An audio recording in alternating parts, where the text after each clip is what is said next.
मेरा संपूर्ण ध्यान अपने श्वासों पर एकाग्र है।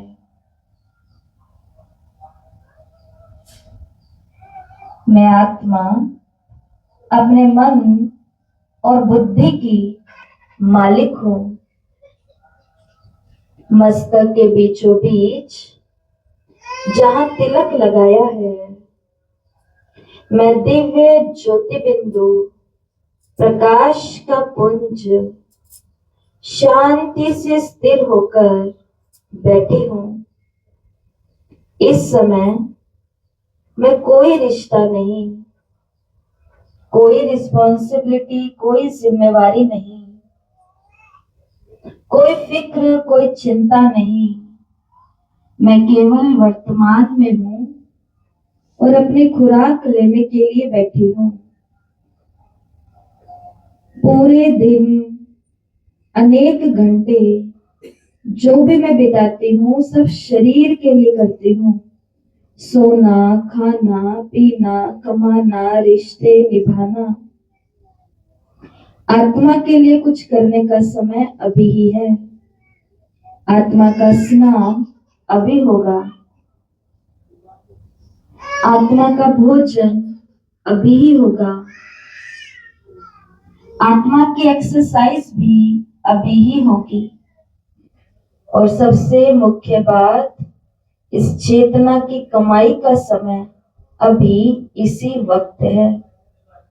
मैं आत्मा तैयार हूं शिव परमात्मा के महावाक्यों को सुनने के लिए। सभी लक्ष्य लेकर बैठना कि आज की इस 4 पन्नों की मुरली में, खुदा के इस खत में, इस पत्र में मेरे जीवन की समस्या का समाधान है। इस जीवन में आखिर मुझे करना क्या है, वो लक्ष्य आज की मुरली में है। उसकी खोज के लिए सभी एकाग्र होकर के बैठे, आंखें खोलें। ओम शांति। 12 फरवरी 2026। मुरली के महावाक्य है, मीठे बच्चे, ये कयामत का समय है। रावण ने सबको कब्र दाखिल कर दिया है। बाप आए हैं अमृत वर्षा कर साथ ले जाने। प्रश्न, शिव बाबा को भोला भंडारी भी कहा जाता है, क्यों? उत्तर, क्योंकि शिव भोलानाथ जब आते हैं तो गणिकाओं, अहिल्याओं, कुबजाओं का भी कल्याण कर उन्हें विश्व का मालिक बना देते हैं। आते भी देखो पतित दुनिया पतित शरीर में है। तो भोला हुआ ना, भोले बाप का डायरेक्शन है, मीठे बच्चे अब अमृत पियो, विकारों रूपी विष को छोड़ दो। गीत है, दूर देश का रहने वाला आया देश पर आए, मन से मन की बात सुनाए। ओम शांति, ओम शांति, ओम शांति, ओम शांति। रूहानी बच्चों ने गीत सुना, अर्थात रूहों ने इस शरीर के कान, कर्म इंद्रियों द्वारा गीत सुना। दूर देश के मुसाफिर आते हैं, तुम भी मुसाफिर हो ना। जो भी मनुष्य आत्माएं हैं वो सब मुसाफिर है। आत्माओं का कोई भी घर नहीं है। आत्मा है निराकार। निराकार दुनिया में रहने वाली निराकारी आत्माएं हैं। उसको कहा जाता है निराकारी आत्माओं का घर, देश व लोक। इसको जीव आत्माओं का देश कहा जाता है। वो है आत्माओं का देश। फिर आत्माएं यहाँ आकर शरीर में जब प्रवेश करती हैं तो निराकार से साकार बन जाती हैं। ऐसे नहीं कि आत्मा का कोई रूप नहीं है, रूप भी है, नाम भी है। इतनी छोटी आत्मा कितना पाठ बजाती है इस शरीर द्वारा। हर एक आत्मा में पाठ बजाने का रिकॉर्ड भरा हुआ है। रिकॉर्ड एक बार भर जाता है, फिर कितनी बारी भी रिपीट करो वही चलता रहेगा। बाबा कह रहे कैसेट एक बारी भर गई, अब उसको कितनी बारी देखो, 1 बारी देखो, 10 बारी देखो, 1000 बारी देखो, देख सकते हैं ना। बाबा ने कहा ऐसे ही आत्मा में क्या भर जाता है, पाठ भर जाता है, जिसे क्या कहा जाता है, कर्मों का लेखा जोखा। एक बारी जो कर्म कर लिए वो कर्म कर लिए, अब वो कर्म आत्मा में क्या हो गए, रिकॉर्ड हो गए। अब बैठ करके भले पछताते रहो, भले एक दूसरे से शिकायत करते रहो, भले रोते रहो, भले कुछ भी हम करते रहे, लेकिन जो रिकॉर्ड भर गया वो रिकॉर्ड, समझते हैं सब इस बात को? या कोई ऐसा समझता है कि मिट जाएगा? कोई रबड़ है ऐसा? यहाँ सिर्फ पेंसिल है, रबड़ नहीं है, सिर्फ और सिर्फ पेंसिल है। भगवान भी कहता है मैं भी माफ नहीं कर सकता, लेकिन हाँ उसकी भोगना जो तुमको पहाड़ की तरह भोगनी पड़ेगी। अगर हे अर्जुन योग अग्नि में तू बैठेगा तो वो भोगना पहाड़ से राई जितनी हो जाएगी, रुई जितनी हो जाएगी। लेकिन ऐसा कोई इरेजर नहीं है कि बिल्कुल ही हमारा मिट जाए। 5000 साल के बाद में वो कर्म जाने अनजाने फिर हमसे हो जाएगा, और होने के बाद हम क्या कहेंगे? मैं चाहता तो नहीं था लेकिन हो गया। क्यों? क्योंकि कैसेट के अंदर, सीडी के अंदर वो कर्म लिखा जा चुका है। अब क्या किया जाए? अब क्या किया जाए? पहले कैसेट को खाली करके फिर भरा जाए? ऐसा हो नहीं सकता, क्योंकि जिनकी उम्र 50, 60, 75, 80 जितने भी हो चुकी है, पिछले 50 सालों के जो आपके कर्म है वो तो उसके अंदर लिखे गए हैं, वो नहीं मिट सकते। अब एक ही चीज किया जा सकता है, अब मुझे दुगनी तिगनी 10 गुना 100 गुना रफ्तार से उतने नेक कर्म करने पड़ेंगे। तो 50 साल के किए गए वो छुटपुट से कर्म जो है उनके ऊपर ये कर्म मेरे भारी पड़ जाए। समझ रहे हैं सभी? इसके लिए 3 बारी भोजन उल्टा करना पड़ेगा। 3 बारी भजन, अर्थात भज मेरे मन, उसको भजना पड़ेगा, उसको याद करना पड़ेगा, उसको अपने अंग और संग रखना पड़ेगा। हर एक आत्मा में पाठ बजाने का कितना रिकॉर्ड भरा हुआ, रिकॉर्ड अगर एक बारी भर जाता है ना तो फिर कितनी बारी भी रिपीट करो वही चलेगा। वैसे आत्मा भी शरीर के अंदर रिकॉर्ड है जिसमें 84 जन्मों का पाठ भरा हुआ है। जैसे बाप निराकार है वैसे आत्मा भी निराकार है। कहाँ कहाँ शास्त्रों में लिख दिया है कि वो नाम रूप से न्यारा है, परंतु नाम रूप से न्यारी तो कोई वस्तु नहीं होती है। आकाश भी पोलार है, नाम तो है ना आकाश, बिगर नाम कोई चीज नहीं होती। मनुष्य कहते हैं परम पिता परमात्मा। अब दूर देश में तो सब आत्माएं रहती हैं। ये है साकार देश, इसमें भी 2 राज्य चलते हैं, राम राज्य और रावण राज्य। आधा कल्प है राम राज्य, आधा कल्प है रावण राज्य। बाप कभी बच्चों के लिए दुख का राज्य थोड़ी बनाएंगे, कहते हैं ईश्वरी दुख सुख देता है। बाप समझाते हैं, देखो भोलानाथ शिव बाबा क्या कह रहे हैं, मैं कभी बच्चों को दुख नहीं देता हूँ, मेरा तो नाम ही दुख हरता सुख करता है। ये मनुष्यों की भूल है, ईश्वर कभी दुख नहीं देंगे, इस समय है ही दुख धाम। आधा कल्प रावण राज्य में दुख ही दुख मिलता है, सुख की रत्ती नहीं। सुख धाम में फिर दुख नहीं होता है। बाप स्वर्ग की रचना रचते हैं, अभी तुम हो संगम पर। इनको कोई नई दुनिया नहीं कहेंगे, नई दुनिया का नाम है सतयुग। वही फिर पुरानी होती है जिसे कलयुग कहा जाता। नई चीज अच्छी और पुरानी चीज खराब दिखाई देती है, तो पुरानी चीज को खलास किया जाता है ना। ध्यान से सुनना, मनुष्य विष को सुख समझते हैं, गाया जाता है अमृत छोड़ विष काहे को खाए। फिर कहते हैं तेरे भाने सर्व का भला, आप जो आकर करेंगे उससे भला ही होगा। नहीं तो रावण राज्य में मनुष्य बुरा काम ही करेंगे। ये तो अब बच्चों को पता पड़ा है कि गुरु नानक को 500 वर्ष हुए, फिर वो कब आएंगे? तो कहेंगे उनकी आत्मा ज्योति ज्योत समाई। आएंगे फिर कैसे? तुम कहेंगे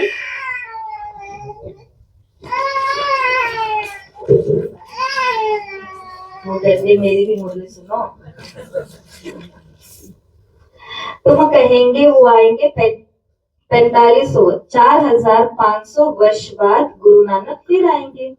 तुम्हारी बुद्धि में सारे वर्ल्ड की हिस्ट्री ज्योग्राफी चक्कर लगाती है। इस समय सब तमो प्रधान है, इसको कयामत का समय कहा जाता है। सभी मनुष्य जैसे कि मरे पड़े हैं, सबकी ज्योति उछाई हुई है। बाप आते हैं सबको जगाने, बच्चे जो काम चिता पर बैठ भस्म हो गए हैं उनको अमृत वर्षा से जगाए साथ ले जाएंगे। माया रावण ने काम चिता पर बिठाए कब्र दाखिल कर दिया है, सभी सो गए हैं। अब बाप ज्ञान अमृत पिलाते हैं। इसलिए भगवान शिव का एक नाम सोमनाथ भी है। सोम का मतलब होता है अमृत। तो कौन सा अमृत भगवान पिलाएंगे? मेरे जीवन में दुख बहुत है, बीमारी बहुत है और गरीबी बहुत है। मेरे जीवन में दुख भी बहुत है, गरीबी बहुत है और बीमारी भी बहुत है। भगवान मेरे आगे आकर के खड़े हो गए और आकर के अमृत का कलश लेके आए हैं कि बच्चे ये लो, अमृत की 2 घूंट पी लो, अमर हो जाओगे। कौन बुद्धिमान होगा जो गरीबी, बीमारी और दुख में अमृत की 2 घूंट पी करके अमर हो जाएगा?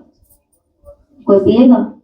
अब कम से कम उम्मीद तो है, मरेंगे तो इनसे पीछा छूटेगा।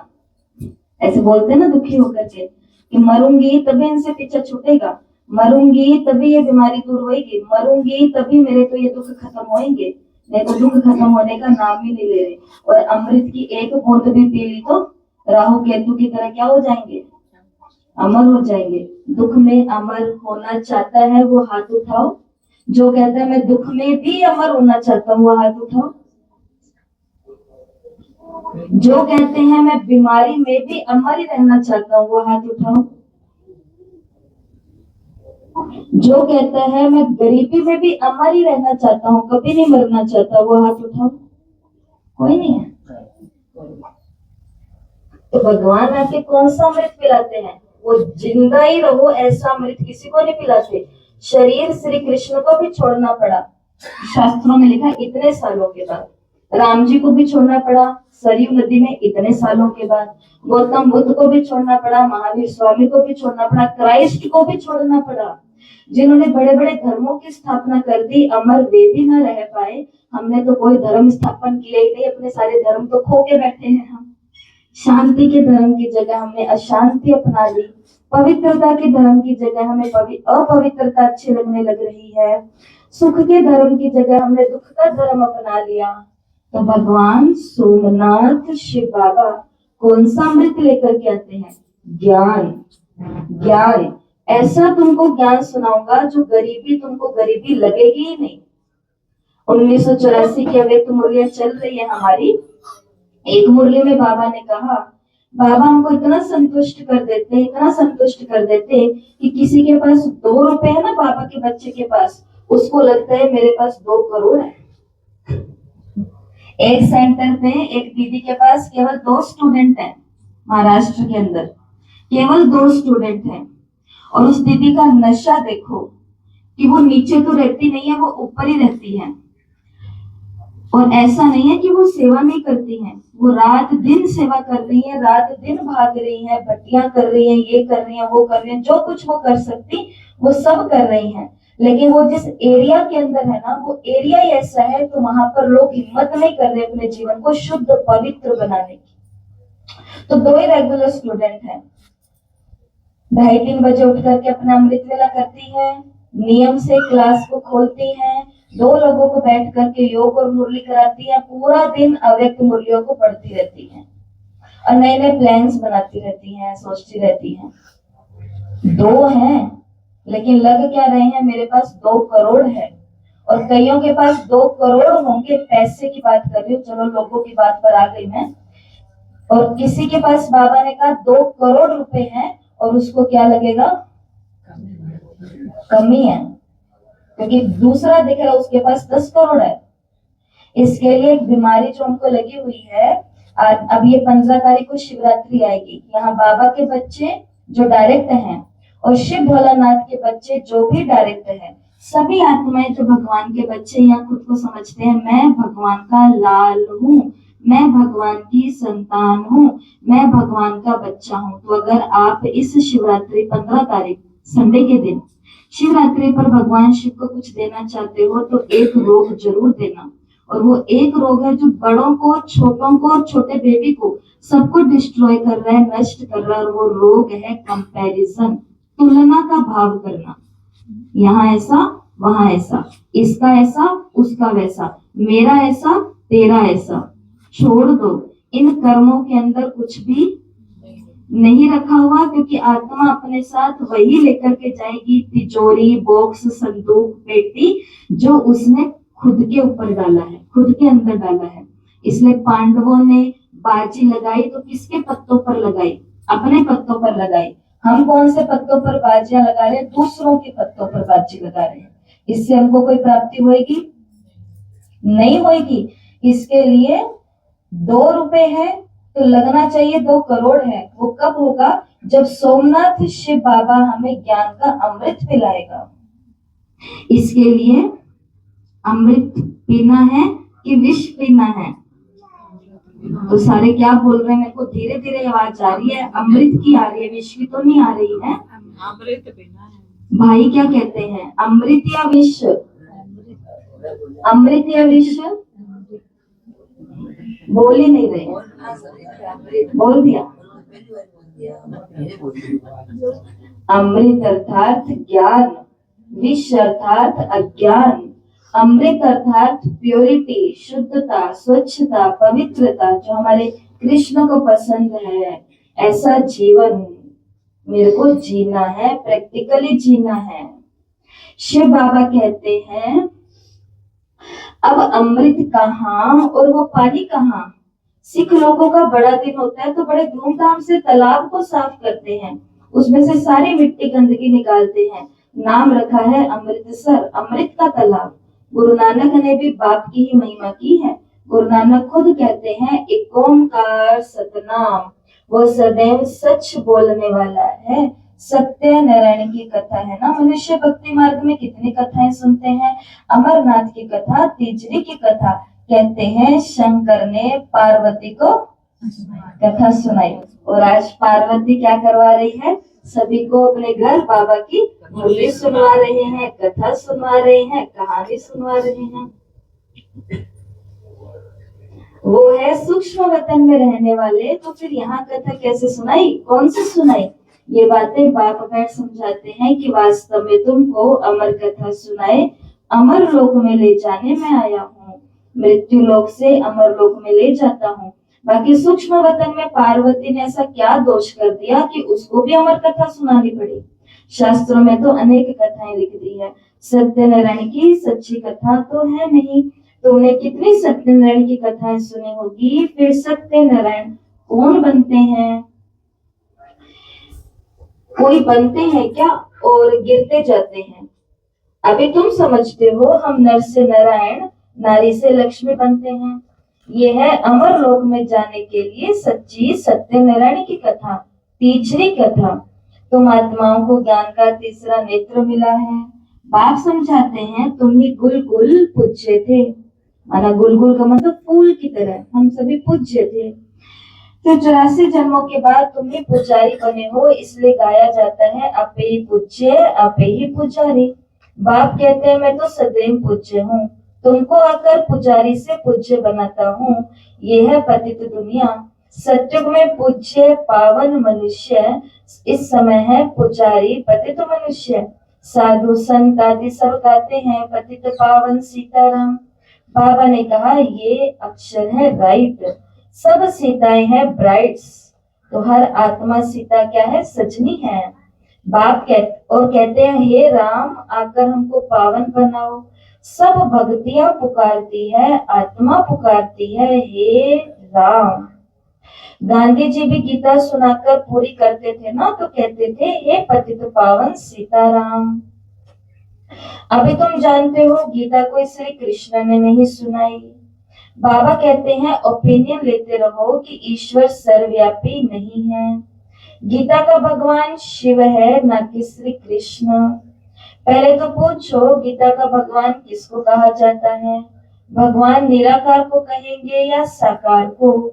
श्री कृष्ण तो है साकार, शिव है निराकार। वो सिर्फ इस तन का लोन लेते हैं, बाकी माँ के गर्भ से जन्म नहीं लेते। शिव को शरीर नहीं है, यहाँ इस मनुष्य लोक में स्थूल शरीर है। बाप आकर सच्ची सत्यनारायण की कथा सुनाते। बाप की महिमा है पतित पावन, सर्व का सदगति दाता, सर्व का लिबरेटर, दुख हरता सुख करता। अच्छा, सुख कहाँ होता है? यहाँ तो नहीं हो सकता। सुख मिलेगा तुम्हें दूसरे जन्म में, जब पुरानी दुनिया खत्म और स्वर्ग की स्थापना हो जाएगी। अच्छा, लिबरेट किससे करते हैं? भगवान हमें किससे छुड़ाते हैं? रावण के दुखों से। ये तो दुखधाम है ना। अच्छा, फिर गाइड भी बनते हैं। ये शरीर तो यहाँ ही खत्म हो जाते हैं, बाकी आत्माओं को ले जाते हैं। पहले साजन फिर सजनी जाती है, वो है अविनाशी सलोना साजन। तो शिव परमात्मा कौन है? सर्व आत्माओं का साजन है। सबको दुख से छुड़ाए, पवित्र बनाए, घर में ले जाते हैं। शादी कर जब जाते हैं तो पहले होता है गोट माना पति, पीछे होती है ब्राइड माना पत्नी, और फिर होती है बारात। अब तुम्हारी माला भी ऐसी है। ऊपर में शिव बाबा फूल हैं, उनको नमस्कार करते हैं। फिर युगल दाना ब्रह्मा सरस्वती हैं। फिर हो तुम जो बाबा के मददगार बनते हो। तुम कौन? जो बाबा के मददगार बनते हो। फूल शिव बाबा की याद से ही सूर्यवंशी विष्णु की माला बनते हो। ब्रह्मा सरस्वती सो लक्ष्मी नारायण बनते हैं। लक्ष्मी नारायण सो ब्रह्मा सरस्वती बनते हैं। इन्होंने मेहनत की है तब पूजे जाते। अंडरलाइन कर लेना इस बात को। इन्होंने मेहनत की है तब पूजे जाते हैं। हम किसी से ईर्ष्या द्वेष नहीं रख सकते कि इन्हों की इतनी पूजा क्यों हो रही है, मेरी क्यों नहीं हो रही है, क्योंकि वो मेहनत कर रहे हैं। सीढ़ी के पत्थर ने मूर्ति के पत्थर को कहा, सीढ़ी के पत्थर ने मूर्ति के पत्थर को कहा कि तेरी तकदीर तू कितने अच्छे लिखा करके लाई है। तेरे पैरों में आकर के सब गिरते हैं और मेरे पर सब पैर जल्दी जल्दी रख करके जाते हैं। तो मूर्ति के पत्थर ने क्या बोला कि भाई हम एक ही पहाड़ी के पत्थर हैं। वो कहता है वही तो कह रहा हूँ, एक ही पहाड़ी के पत्थर है, मेरे को तिरस्कार मिलता है और तेरे को सत्कार मिलता है। इतना भेदभाव क्यों किया उस विधाता ने? तो मूर्ति के पत्थर ने सीढ़ी के पत्थर को क्या बोला कि छेनी हथौड़ा भी मैंने खाया है, आलोचनाएं मैंने सही है, निंदा मैंने सही है, गलानी मैंने सही है, सब कुछ सहते हुए भी मैं ऐसे रही हूँ देने के भाव से। तो पूजा भी किसकी होगी? उसी की होगी कि नहीं होगी? इसके लिए सभी माँ यहाँ बैठी है, सभी पिता भी यहाँ बैठे हैं। आप और किसी के लिए नहीं मॉडल बन सकते, लेकिन अपने बच्चों के लिए तो रोल मॉडल बन सकते हो ना। कि जब आपकी अगली यात्रा शुरू हो, पीछे से आपके बच्चे, जो कल भी हमने कहा था और परसों भी कहा था, घर छोड़ करके जाना आम बात है, कपड़े लत्ते छोड़ करके जाना भी कोई बड़ी बात नहीं है, सोना चांदी छोड़ करके जाना भी, वो तो छोड़ना नहीं भी चाहोगे तो भी जब शरीर छूटेगा, मोटी सारी चैन, मोटे सारे कान में मोटे मोटे कड़े, कंगन, चूड़ियां पहनी हुई होगी, पायल पहनी होगी, बिछिया पहनी होगी, ये होगा वो होगा, ये छोटा सा बिंदु भी होगा ना, कोई नहीं चलने देगा, कोई भी नहीं चलने देगा। इसके साथ में सब उतार लिया जाएगा, लेकिन जाने से पहले पहले उनको कुछ और दे करके जाना है। और वो क्या है? संस्कार तो देना ही है। वो तो हर माँ बाप देता है। कौन सा ऐसा माँ बाप यहाँ बैठा होगा जो अपने बच्चों को संस्कार नहीं देता? हर कोई संस्कार ही देता है ना। संस्कार देते देते तो बच्चों को ये बोला जाता है, भाई घर की इज्जत बना के रखना, तुमको बाहर भेज तो रहे हैं पढ़ने के लिए, घर की इज्जत बना के रखना, तुमको बाहर भेज तो रहे हैं कमाने के लिए, ये कर रहे हैं, शादी कर रहे हैं, इज्जत बना के रखना, ये कर रहे हैं, इज्जत बना। वो तो संस्कार तो देते ही, हर माँ बाप देते हैं, लेकिन और क्या देना है? ज्ञान धन का दान देना है। क्योंकि आज के समय में एक बच्चे के पास, एक युवा के पास सब कुछ है, लेकिन उसके पास समस्याओं को टैकल करने की, समस्याओं का, परिस्थितियों का सामना करने का ज्ञान शक्ति नहीं है। इसके लिए एक परीक्षा में फेल होता है और शरीर को छोड़ देते हैं। एक इंसान दुख देता है और शरीर को छोड़ देते हैं, या दूसरे का छुड़वा देते हैं, या कुछ भी गलत कदम उठा देते हैं। तो इतनी शक्ति माता पिता के अंदर भरनी है तो फिर आप भी क्या बन जाओगे उनके लिए, पूजन लायक बनोगे कि नहीं बनोगे।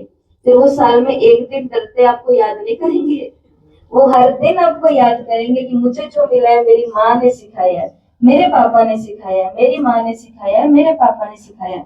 बाबा तो बहुत बड़ी पूजा की बात कर रहे हैं, लेकिन जो माँ बाप बैठे हैं वो इतना तो जरूर करना ही चाहिए उनको।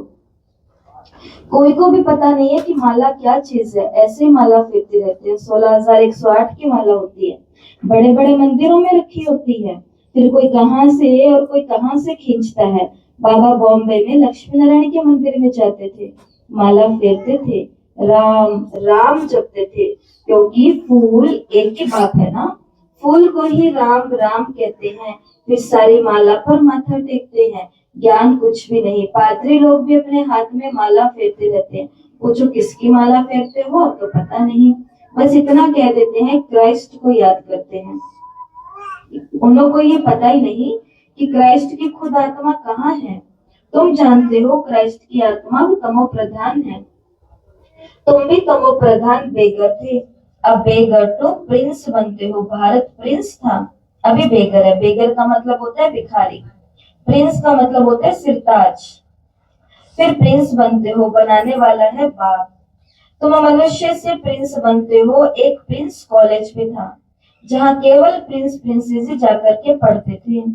तुम यहाँ पढ़कर 21 जन्म के लिए स्वर्ग में प्रिंस प्रिंसेस बनते हो। ये श्री कृष्ण प्रिंस है ना, उनके 84 जन्मों की कहानी लिखी हुई है।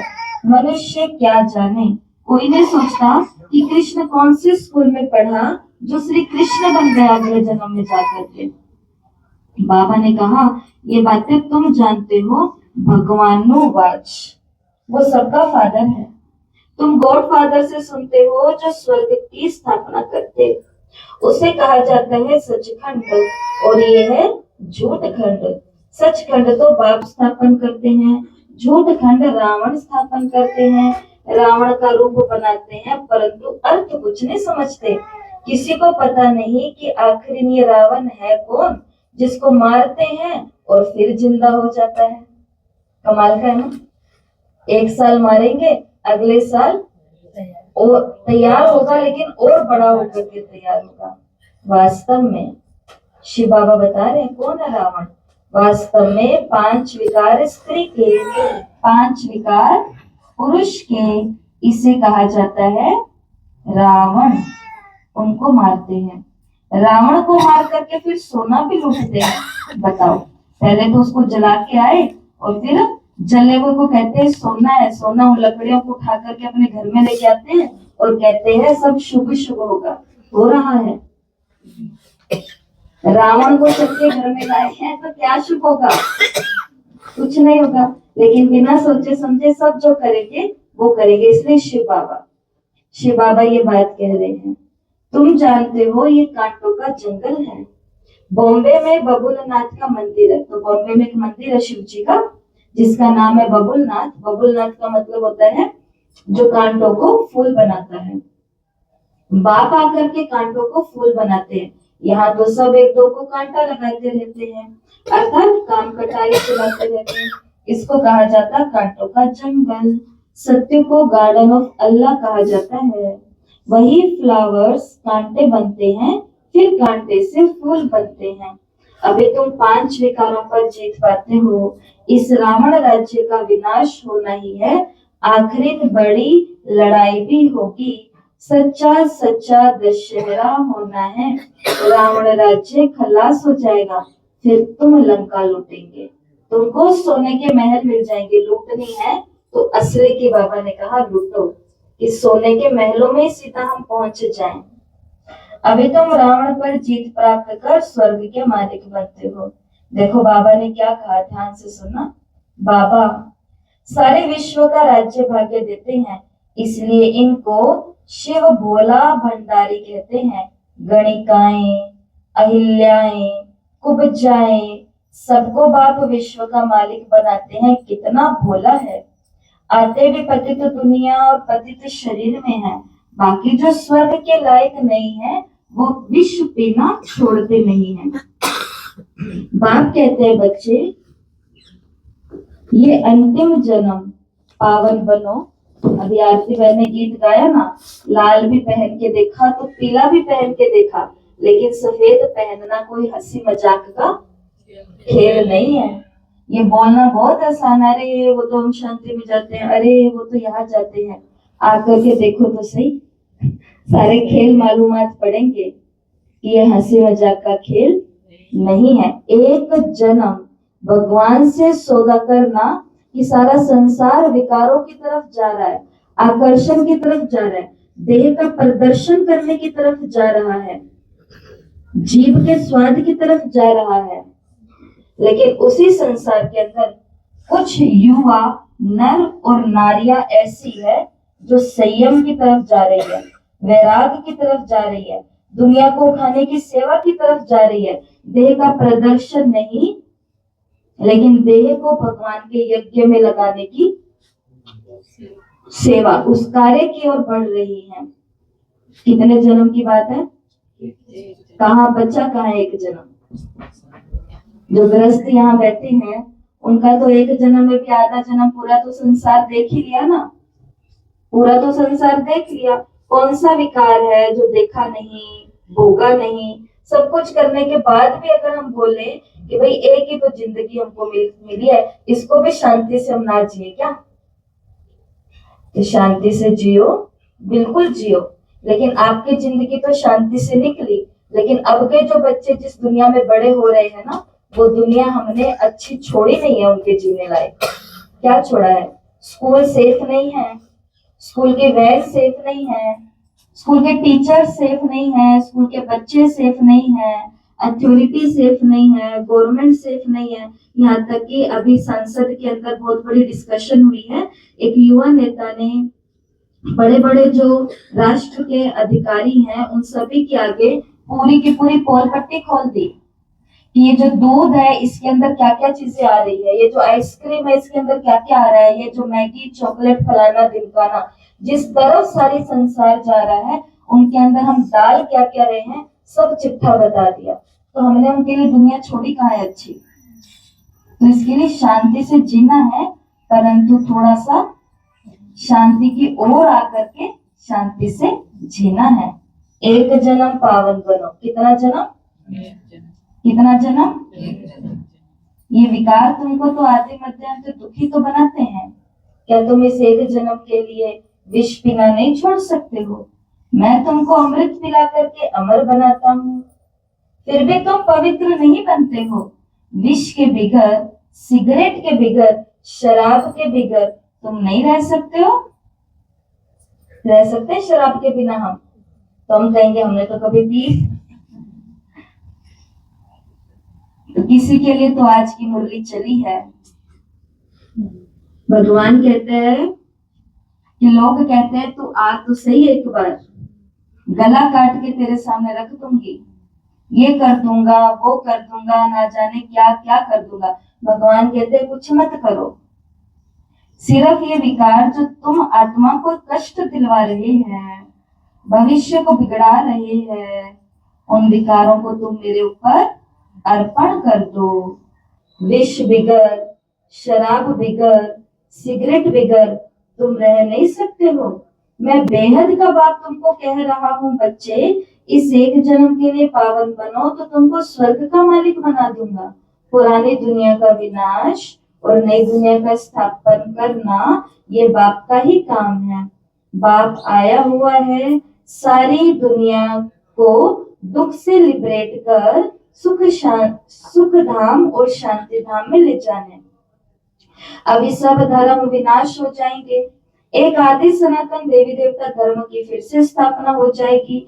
ग्रंथ में भी परमपिता परमात्मा को अकाल मूर्त कहा गया है। बाप है महाकाल, कालों का काल है। ठीक है जी। अभी तो पहले मुरली की स्टार्टिंग में बोला भोलानाथ, भोला बन करके सब बातें समझा दिए उसने।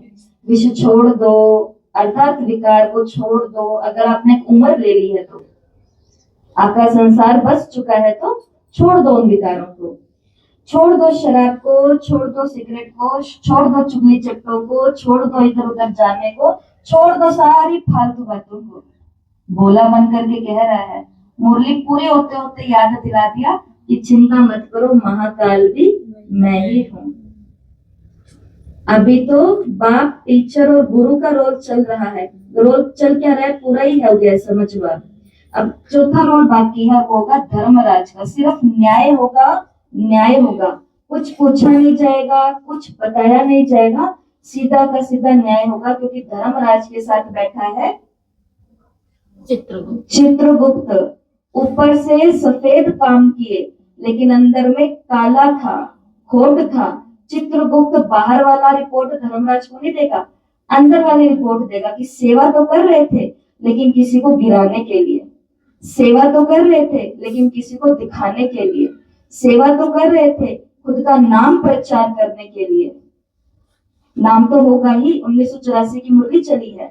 भगवान कहते हैं जो योगी और ज्ञानी होगा वो नामी ग्रामी अपने आप बन जाएगा। उसके पास ऐसे ऐसे लोग आने लग जाएंगे कि जो कहेंगे आपका नाम नहीं हो रहा, हम आपका समाचार पत्र बनाएंगे। जैसे ब्रह्मा बाबा, मम्मा, दीदियों, दादियों के साथ हुआ। ऐसे ऐसे हेड्स सामने आ गए कि जो कहते आप बैठो और काम हम करेंगे। सेवा का रिटर्न तो यहाँ के माँ बाप को भी मिलता है। 25 साल यहाँ बच्चा कोई पलता है अपने माँ बाप से, तो अगले 25 साल वो ईमानदार बच्चा कहता है मम्मी आपको घर का कोई काम नहीं करना, मैं करूंगी सारा। बहू आ गई है तो उसको भी वो घर की बेटी बनाएगा। वो कहेगा मेरी माँ ने सबका किया है, अब अपन दोनों प्यार से मिलकर के इस घर को स्वर्ग बनाएंगे। अपन दोनों प्यार से मिलकर के मम्मी पापा की सेवा करेंगे। पापा आपको कुछ नहीं कमाना, आप रोज आश्रम जाओ, बाबा की सेवा करो, मंदिर जाओ, तीर्थ जाओ, जहां भी जाओ, हम सब खर्चा उठाएंगे, आपके पैर दबाएंगे, आपका सब करेंगे। यहाँ का भी लायक बच्चा रिटर्न देता है, तो भगवान की जो सेवा करेंगे उनको रिटर्न देने वाले बच्चे नहीं आएंगे क्या? आएंगे। तो सेवा होगी तो नाम भी होगा। लेकिन चित्रगुप्त को दिखेगा कि आपने जानबूझ करके अंदर में काला रख करके ऊपर से व्हाइट दिखाने की कोशिश की है, तो घपला सामने आएगा कि नहीं आएगा? आएगा, सारा का सारा सामने आएगा। इसलिए मुरली की सेकंड लास्ट लाइन सुना रहे हैं आपको। बाप है महाकाल, कालों का काल, वो काल तो 1 और 2 को ही लेकर के जाता है, मैं सभी को ले जाऊंगा, इसलिए मुझे महाकाल कहते हैं। बाप आकर तुम बच्चों को कितना समझदार बनाते हैं, कितना समझदार बनाते हैं। तो हम सभी आत्माएं आज बाबा की मुरली सुननी है, और मैं समझती हूँ यहाँ पे एक भी आत्मा ऐसी नहीं है जो कम समझदार हो। हम एक एक भगवान का बच्चा बहुत बहुत बहुत बुद्धिमान है, बहुत समझदार है। और हमें समझदारी क्या दिखानी है? हमें ऊपर और अंदर दोनों जगह से कैसा रहना है? प्योर, साफ, सुंदर, अच्छा, मीठे मीठे सिकिलते बच्चों प्रति माता पिता बाप दादा का याद प्यार और गुड मॉर्निंग। रूहानी बाप की रूहानी बच्चों को नमस्ते। हम रूहानी बच्चों की रूहानी माता पिता बाप दादा को याद प्यार, नमस्ते, गुड मॉर्निंग, ओम शांति। शुक्रिया बाबा, शुक्रिया। तो आज 4 पन्ने की इस मुरली में से हर दिन की तरह 2 पॉइंट ऐसे आते हैं जिन पर हम पूरा दिन होमवर्क करते हैं, जीवन में धारण करने की पूरी कोशिश करते हैं। तो धारणा का मुख्य सार है, पहला, इस अंतिम जन्म में विष को त्याग, अमृत पीना और पिलाना है, अज्ञानता को छोड़ना है, ज्ञान ही पीना और पिलाना है, पावन बनना है, कांटों को फूल बनाने की सेवा करनी है। देखो, फूलों को फूल बनाने का काम नहीं करना, फूल तो ऑलरेडी फूल ही है। जो भगवान के बन गए उन पर हमें कोई मेहनत करने की आवश्यकता नहीं है। जो नहीं बने, हम अभी गांव गांव में बाबा लेकर के जा रहे हैं। मैं आपको क्या बताऊं, दुनिया इतनी दुखी बैठी है, दुनिया इतनी प्यासी बैठी है, दुनिया इतनी मरने पर। कल एक बहन का फोन आया, कहती दीदी इस महीने अगर आप बाबा का ज्ञान लेकर नहीं आते, बाबा आपको लेकर के नहीं आते, तो आज मैं होती नहीं, उसी समय मैं सुसाइड कर चुकी होती। इतनी दुखी आत्माएं बैठी है। हमारा कर्तव्य क्या है? उनको सुखी बनाना, या एक दूसरे को सुखी बनाना, पकड़ पकड़ के। आओ मैं आपको सुखी बनाती हूँ। जो सुखी है उसको क्या सुखी बनाना है? ढूंढो दुखियों को, जा करके निकलो घर से बाहर, तो मालूम पड़ेगा कि अंदर आत्माएं घुट रही है, महलों के अंदर बैठी हुई। उनके लिए वो महल महल नहीं है, जेल के समान बन चुके हैं। तो कौन कौन चाहते हैं कि मैं कांटों को फूल बनाने की सेवा करूं?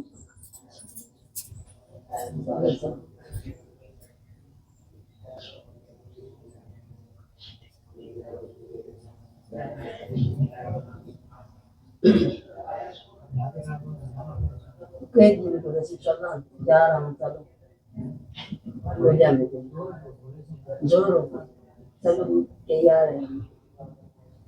मनसा सेवा से मनसा सेवा, ये एक बहुत बड़ी चीज सबने सीख ली है। मनसा सेवा, ये वो बोलेगा जो कर्मणा और स्थूल और वाचा और धन की सेवा करने से खुद को बचाने की कोशिश करता है। मनसा सेवा ऐसे थोड़ी ना होती है कि हमने बोल दिया और मनसा सेवा होगी। आप कोई दुखी को देखते ही नहीं तो किसकी मनसा सेवा करोगे? मनसा सेवा सुबह 2-2:30 बजे अपने आप आंख खुले और आत्माओं की कतार सामने लग जाती है, रोज नई नई। उसने कहा था मेरा ये है, उसने कहा था मेरा ये है, उसने कहा था मेरा। एक बहन को भोग लेने के लिए बुलाया, आओ भोग लेकर के जाओ, भोग लेकर के गई और साथ में इतनी बड़ी सारी प्रॉब्लम अपनी बता करके गई। सुबह आंख खुलती है, सामने वो आत्मा आती है। पहले उन तक जाना पड़ता है, उनके लिए कुछ देना लेना पड़ता है, तब जाकर के हम उनकी मनसा सेवा कर सकते हैं। नहीं तो योग लगाओ मन के आगे, वो आत्मा आएगी जो हमें दुख देने पर तुली हुई है। सही है कि गलत है बताओ? सही है। मनसा सेवा ऐसे नहीं होती है। मनसा सेवा के लिए भी वाचा कर्मणा स्थूल की सेवा तक हमें पहुंचना पड़ता है। हृदय को बहुत बड़ा बनाना पड़ता है। तो सबने आज कहा है परमात्मा के आगे कि मुझे कांटों को फूल बनाने की सेवा करनी है। तो ये सेवा आप आज से शुरू कर सकते हो, अभी से शुरू कर सकते हो। और आपको आपके घर की 4 दीवारें मिली है ये सेवा करने के लिए। उस घर के अंदर एक दो आत्माएं आपके आगे पीछे मंडरा रही हैं, जिनसे शायद दुखी होकर के हमें भगवान के आगे बैठ जाते हैं कि भगवान इनको सुधारो।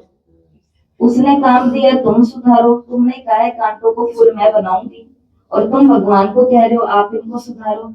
करो उनके लिए मनसा सेवा, रोज आधे घंटा बैठ करके उनकी प्रॉब्लम का सॉल्यूशन करो। प्यारे प्यारे बोल बोलो, अपने आप होएगा। दूसरा, विष्णु के गले की माला का दाना बनना है तो बाप की याद में रहना है, पूरा पूरा मददगार बन, बाप समान दुख हरता बनना है। भगवान के जैसा दुखों को हरने वाला बनना है। और हर दिन की मुरली में ब्लेसिंग आती है, भगवान हमें वरदान देते हैं।